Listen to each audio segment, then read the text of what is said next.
আসসালামু আলাইকুম এভরিওয়ান, কেমন আছেন সবাই? আশা করি ভালো আছেন। এই যে জায়গাটি দেখতেছেন, এটা আমার দোকানের পিছনের অংশ। ওইখানে ময়লা আবর্জনায় একদম অবস্থা খারাপ দেখা গেছিলো। আর আপনারা তো জানেন যে পরিষ্কার পরিচ্ছন্নতা হচ্ছে ইমানের অঙ্গ। এই জায়গাটি আমি নিজে পরিষ্কার করলাম। তো নিজে পরিষ্কার করছি, বিষয়টা এরকম না যে আমার মান সম্মান একদম গেছে। পরিষ্কার পরিচ্ছন্নতা যেহেতু ইমানের অঙ্গ, আমরা নিজেরা পরিষ্কার থাকলে হবে না।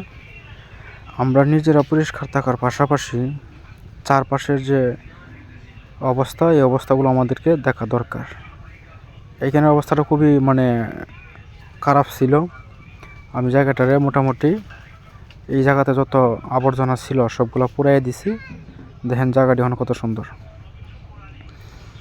আসলে মানুষের যাদের মন সুন্দর, যারা পরিষ্কার থাকতে ভালোবাসে, তারা সবসময় একটা জিনিস চেষ্টা করবে যে তাদের পারিপার্শ্বিক যে অবস্থা, চারিপাশের যে অবস্থা, এই অবস্থাগুলোকে একটু পরিষ্কার পরিচ্ছন্ন রাখার চেষ্টা করবে। আজকে আমি ওই জায়গাগুলো পরিষ্কার করলাম, তো খুব সুন্দর লাগতেছে। এর আগে ওইখানে আমরা বসতে পারছি না, মাগরিব আজানের পরে মশা কামড়াইতো। কিন্তু এই পরিষ্কার করার কারণে আজকে আমি আসার আজানের পর ওই গিয়ে বললাম, দেখা গেলো কোনো মশার কোনো পাত্তা নেই। কারণ আগে জায়গাটা ছিল ময়লা আবর্জনায় জর্জরিত। আর আপনারা তো জানেন ময়লা থেকে মশার উৎপত্তি। যেখানে ময়লা আবর্জনা আছে, ডাস্টবিন আছে, সেইখানে মশার উৎপত্তি বেশি। তো জায়গাটা পরিষ্কার করলাম ফাইনালি। আগে অবস্থা বেশি একটা ভালো ছিল না, নাজুক ছিল। তো এখন পরিষ্কার করার পরে অবস্থাটা অনেকটাই ভালো হয়ে গেছে।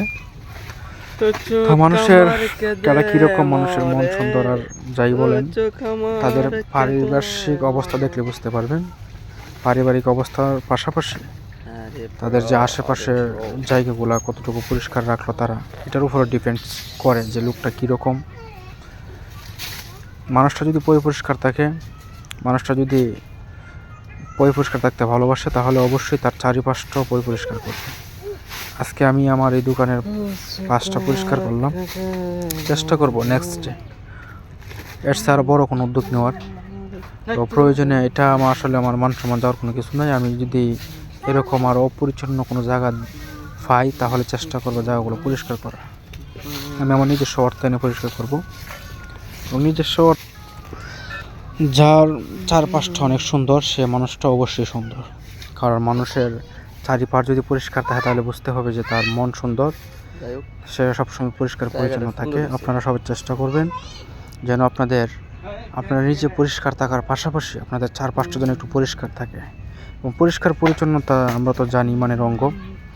যেহেতু পরিষ্কার পরিচ্ছন্নতা ইমানের অঙ্গ, সেহেতু আমি মনে করি যে চারপাশটা পরিষ্কার রাখা দরকার। এবং চারপাশটা যদি আপনারা পরিষ্কার না রাখেন, তাহলে এখান থেকে মশা জন্মাবে, এখান থেকে বিভিন্ন ধরনের ব্যাকটেরিয়া, বিভিন্ন ধরনের সংক্রমণ ছড়াবে এখান থেকে। তো আপনারা চেষ্টা করবেন আপনাদের চারপাশের অবস্থা যদি খারাপ থাকে, তাহলে একটু পরিষ্কার করার। আজকে এই পর্যন্তই। ভালো থাকেন, সুস্থ থাকেন সবাই। আল্লাহ হাফেজ।